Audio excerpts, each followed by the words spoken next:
Thank you, Sir. Magandang umaga po sa lahat at welcome. At welcome po sa ating mga visitors. Sila po ay si Klaus Mosler. Little Wheeler, Mosler po. Wheeler.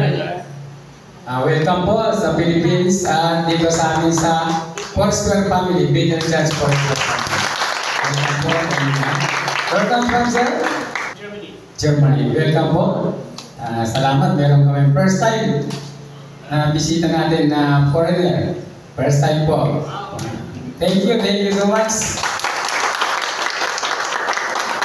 Hallelujah. Purihin ang Panginoon. Kailangan natin talaga palang mag-aral ng salitang banyaga. Purihin ang Panginoon.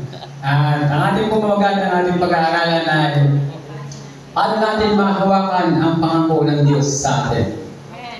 How can we keep God's promises to us? Paano natin mahawakan yun? Talagang, alam naman natin, yan yung pangarap natin, talagang mahawakan natin ang pangako ng Panginoon sa atin.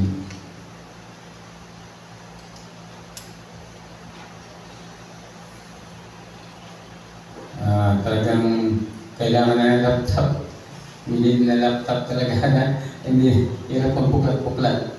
Purihin ang Panginoon. Paano natin mahawakan ang pangako ng Diyos sa atin?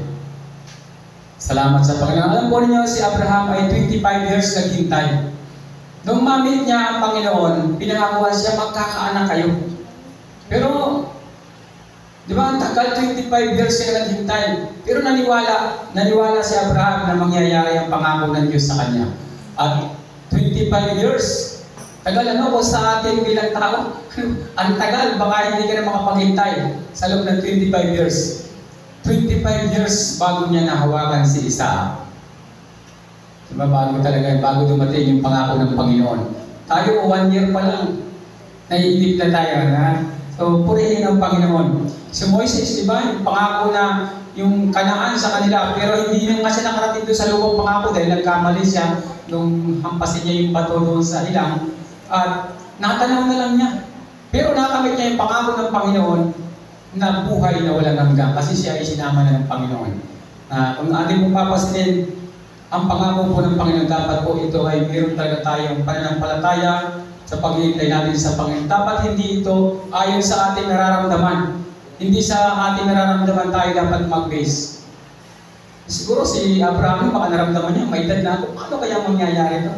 Sa ating pag tayo nananalangin sa Panginoon, alam natin na maraming pangako ang Panginoon, pero parang nag-aalangan tayo kasi ang nararamdaman natin, naiinip tayo parang ang tagal.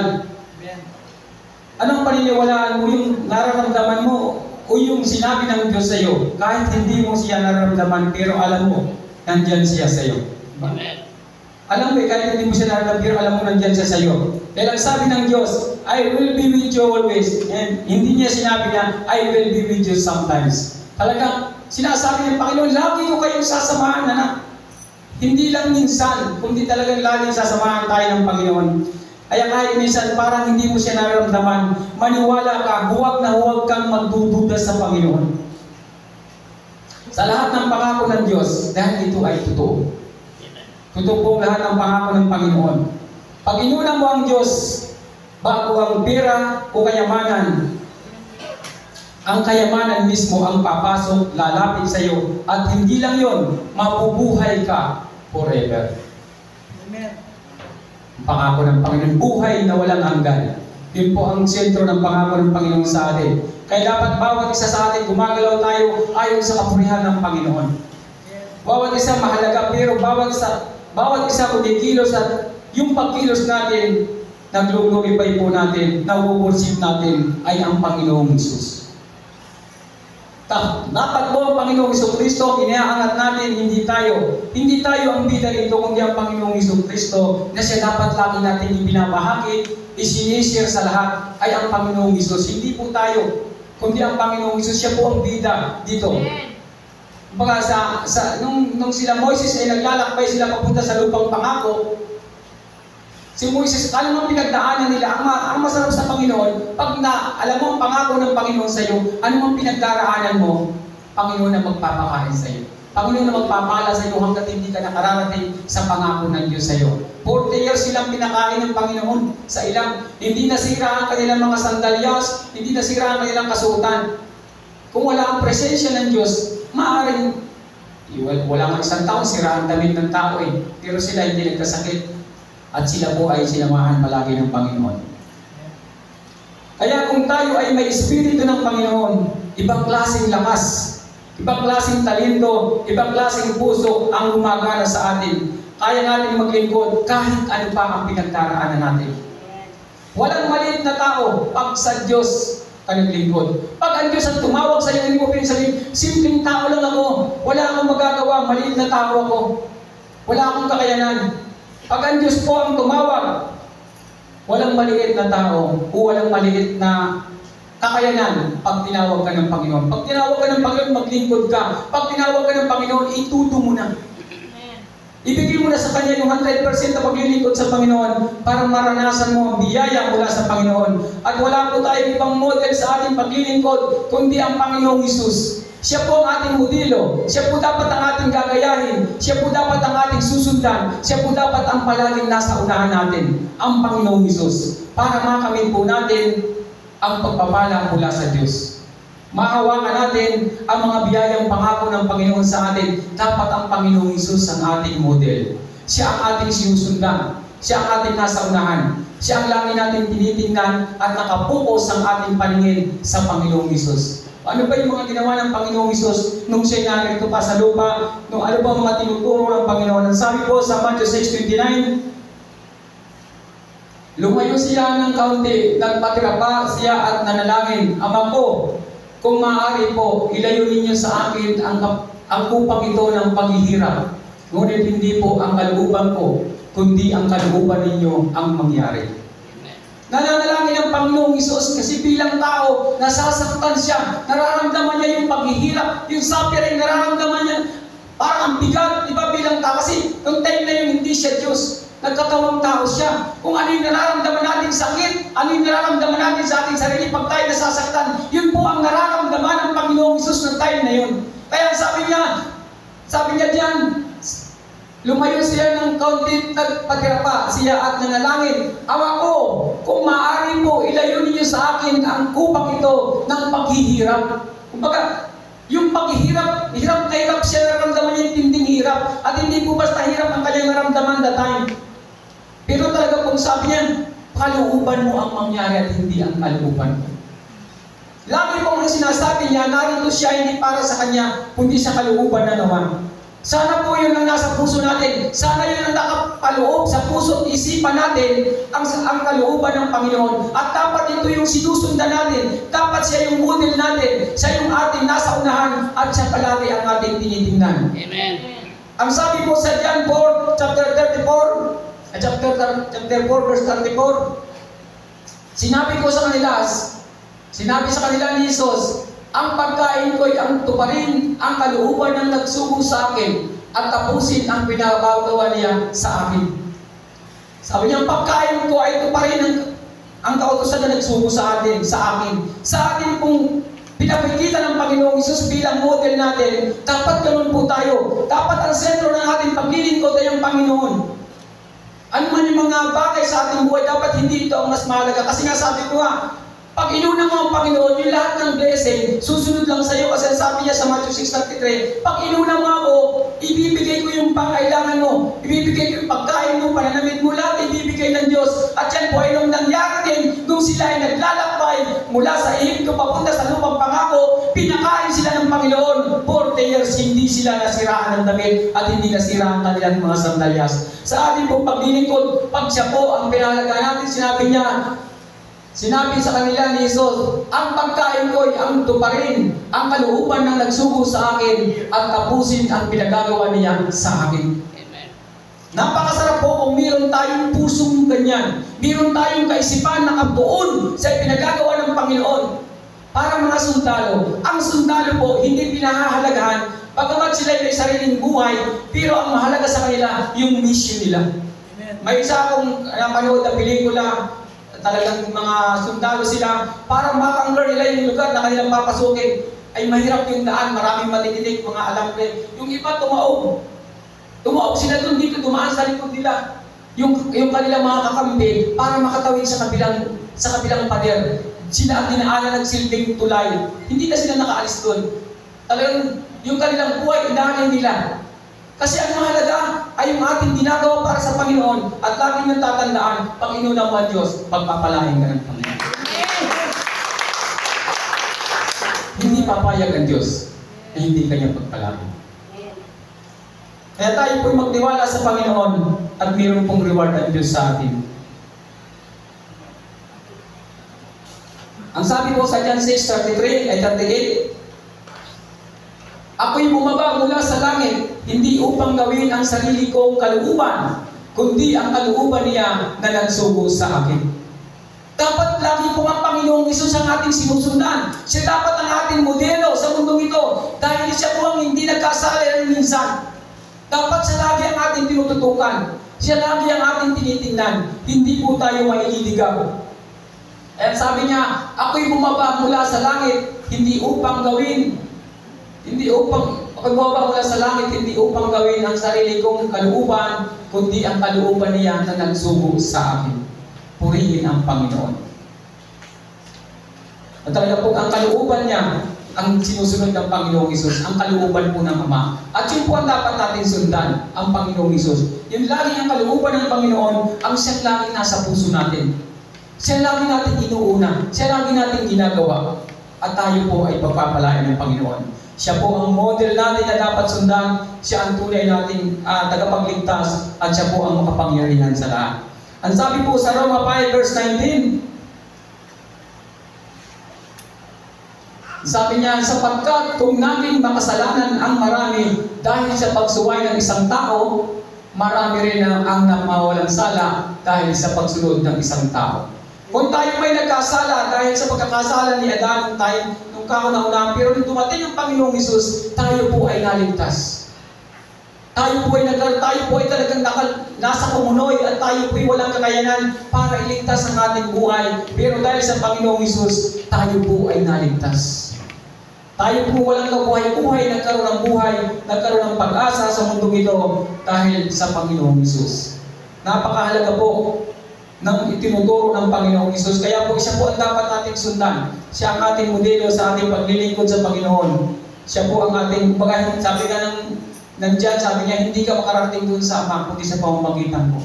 Dahil siya yung daan. Sabi ng Panginoong Hesus, I am the way. Kaya tayo po palagi dapat unahin natin ang Panginoon at siya ang gawin natin sentro sa buhay natin. At mangyayari po sa buhay natin ang kapangyarihan ng Panginoon. At ang sabi po sa Roma 6, chapter 6, verse 11 hanggang 11, chapter 6, verse 6 hanggang 11, ang sabi po sa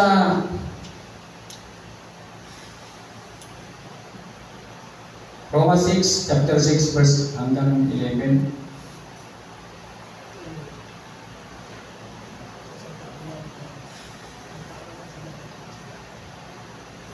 ang sabi po sa Roma 6, chapter 6, verse 6 hanggang 11, sabi niya, alam natin na ang dati nating pagkatao ay naibago na sa cross kasama niya upang mamatay ang ating makasalanang pagkatao at nang hindi na tayo maalipin pa ng kasalanan.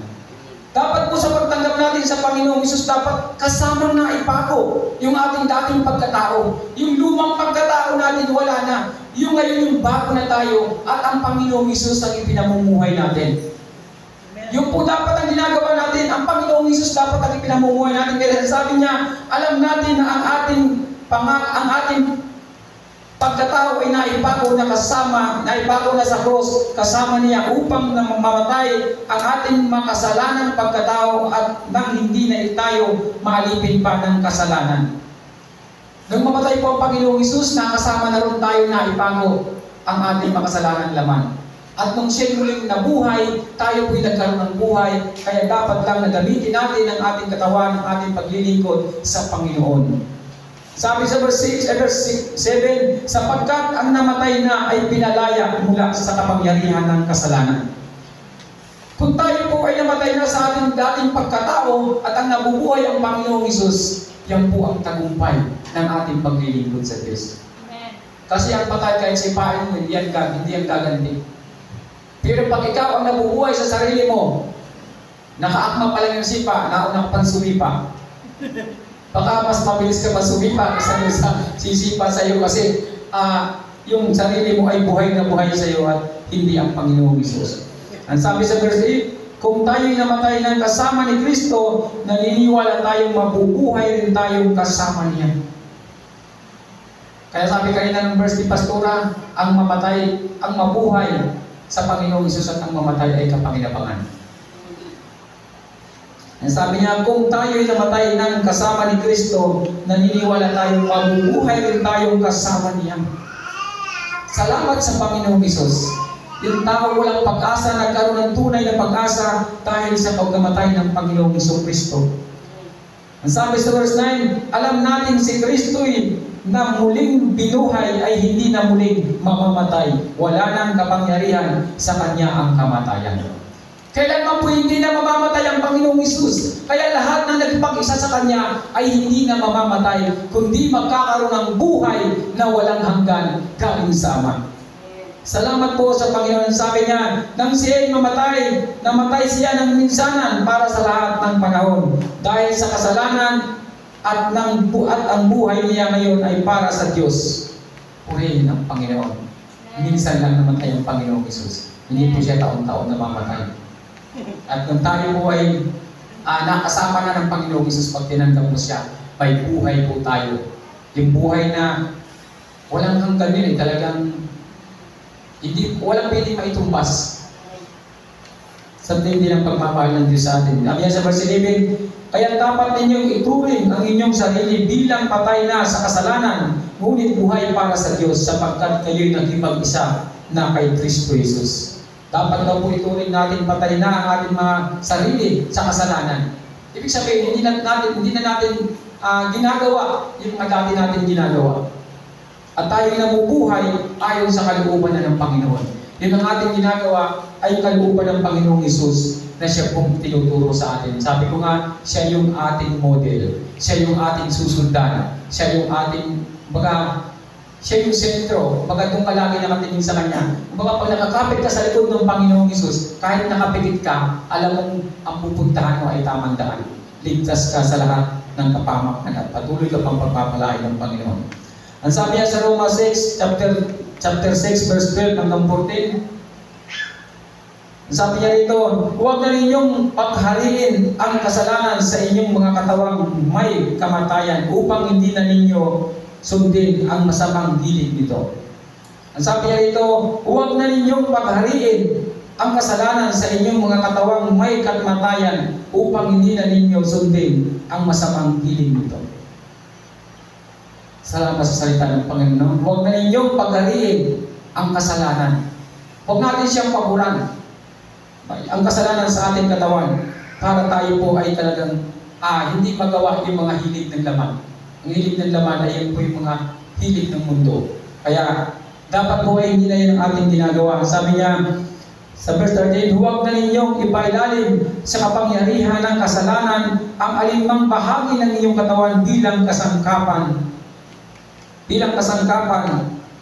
na paggawa ng kasamaan. Kaya nga pag nagbabotis mo, inilulubog lahat. Kasi baka nakalutang yung kamay, ay ito na ilubog. Pili pa itong gumawa ng kasalanan, itong kaliwa ko nito. Pili pa itong gumawa ng di ba? Pili pa itong gumawa ng mga bagay sa mundo kasi hindi ito nakasama.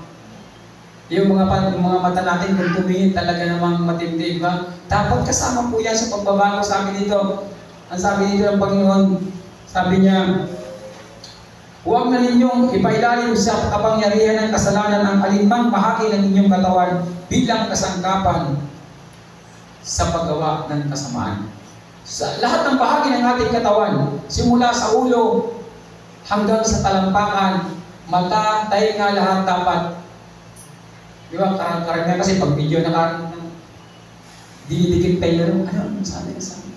Parang gusto natin yung mga ganun. Pero pagdating sa Panginoon, parang naiinip tayo. Ulitin mo nga. Talagang, gusto mapakinggan. Talagang aakyat pa dun sa taas para lang Sabi ko na nga ba eh.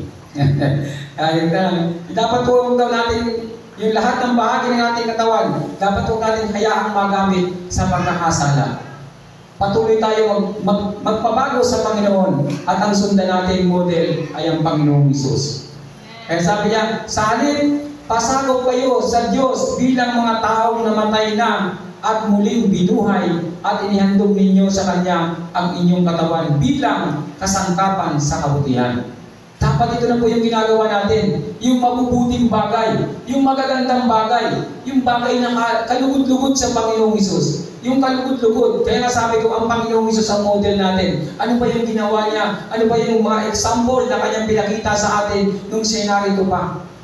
Salamat sa Panginoon dahil tayo po ay talagang tinuruan ng Panginoon ng talagang turo na pumunta pa siya dito. Bumawa pa sa ating lugar, sa ating bansa, sa ating mundo, sa buong mundo, bumawa pa siya para ituro ang tama lang natin gawin. Salamat sa Panginoon at salamat sa bansang Israel na kung saan doon nagmula ang kaligtasan. Purihin ang Panginoon. Ang sabi niya sa verse 14, sa last verse, sapagkat hindi na dapat maghari sa inyo ang kasalanan dahil kayo walang nasa ilalim ng kautusan, kundi nasa ilalim ng kagandahang loob ng Diyos. Dapat hindi na maghari sa atin ang kautusan. Diba? Sabi niya rito, sapagkat hindi na dapat maghari sa inyo ang kasalanan dahil kayo wala na sa ilalim ng kautusan. Wala na pala tayo sa ilalim ng kautusan pag tinanggap natin ang Panginoong Hesus. Para po sa pagdadrive, di ba? Sino ba ang hinuhuli pag may checkpoint? Yung walang license, yung expired ang motor, yung walang helmet. Yun yung ngayon kasi hindi pa sila ano, pero pag yun ay tinupad nila, wala nang visa yung kautusan na yun sa kanya.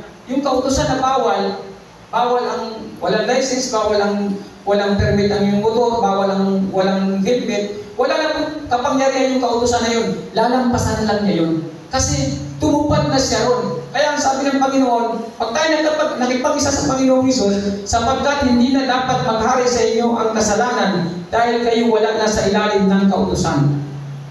Pag nasa Panginoong Hesus na po tayo, wala na tayo sa ilalim ng kautusan. Malaya na po tayo. Kasi hindi ka nagagawa ng mga bagay na ikasasama o ayon na hindi ayon sa kalooban ng Panginoon. Kaya wala na tayo sa kautusan. Nabubuhay tayo, sabi niya dito, kundi nasa ilalim ng kayo ng kagandahang loob ng Diyos. Purihin ang Panginoon. Tayo po'y nabubuhay sa presensya at biyaya ng Panginoon pag tayo nagkipag-isa sa Panginoong Hesus. Sabi ko nga, tayo ay makasalanan, pero dahil sa Panginoong Hesus na tinanggap natin, ang nakikita po ng Ama sa atin, ang Kanyang anak. Natatakpan tayo. Kaya yung kasalanan natin, hindi nakikita ng Panginoon, ng Ama, pinatawad na yun dahil sa Panginoong Hesus. Siya lang po ang tunay na tagapagligtas na ibinigay ng Ama sa atin. Wala po tayong kakayanang iligtas ang ating sarili. Sabi ko nga, para tayo nasa kumunoy na kahit anong gawin mong galaw, lulubog at lulubog ka pa rin, maliban na lang na iabot sa iyo yung kamay para ikaw ay ilaon. Kaya pag tinanggap natin ang Panginoong Hesus, doon mo lang mararanasan ang mga biyaya ito. Yung lahat po ng kailangan natin na gusto mo sa buhay mo, maibibigay po yan ng Diyos. Kaya po ibigay ng Panginoon. Kaya sabi ko, unahin mo lang ang Panginoon. Hindi po talaga magkakamali ang salita ng Diyos. Pag inuna mo siya, yung pagpapala, susunod at susunod lang niya. Kaya nga sa paglilingkod sa Panginoon, ang kautusan ng Panginoon, pag sinunod mo ito, yung kanyang salita, mangyayari yung sinasabi niya sa kanyang salita. Magkakaroon po ito ng kapangyarihan. Kasi ang sabi ng Panginoon, mawawala ang langit at ang lupa, ngunit ang aking salita, mananatili po. Kaya mas ito ang matibay natin panghahawakan ng kanyang salita. Mangyayari po at mangyayari yung pagpapala ng Diyos sa iyo. Patuloy ka lang manalangin. Ang kapangyarihan po ng pananalangin, ang prayer po ang number 1 nating sandata. Ano mang pakikipagdigma, ano mang pakikipaglaban, ang prayer po ang number 1 nating kakapitan dahil ito po ang number 1 sandata natin. Ano man ang ating mga dapat gawin, yun po ang dapat natin gawin ang manalangin. Kahit ang pamilya mo malayo sa iyo, pag nananalangin ka, kaya ingatan ng Panginoon. Kaya sa atin dito sa atin, kaya tayo ay may pananalangin gabi-gabi. Ito po talaga ang aking, sabi ko, ito yung talagang tunay na kalakasan na kaya natin makuha sa pamamagitan ng ating pananalangin. Salamat sa Panginoon. At sana po meron tayong nadagdag na kaalaman na ang paglilingkod po sa Panginoon, dapat ang sinusundan natin, ang model natin ay ang Panginoong Hesus. Dapat yun po ang ating sinusundan.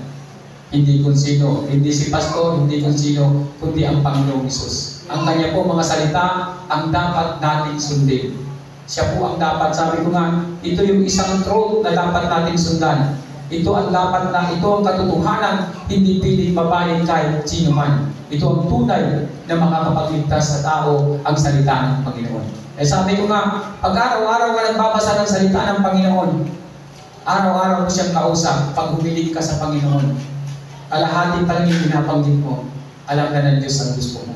Kasi araw-araw mo siyang kausap. Halimbawa, si Jojo, araw-araw kong kausap, alam ko kung anong meron siya, alam ko kung anong wala sa kanya. Hindi pa siya humihingi, ibinibigay ko na. Diba? Sabi ko nga, biyabiyahe siya sa Mantik.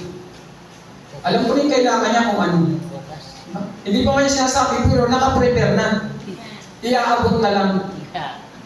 Ganun po, ang Diyos mas matindi ang Panginoon. Hindi mo pa hinihingi, nakaprepare na yan sa Diyos. Pag inuna mo ang Panginoon.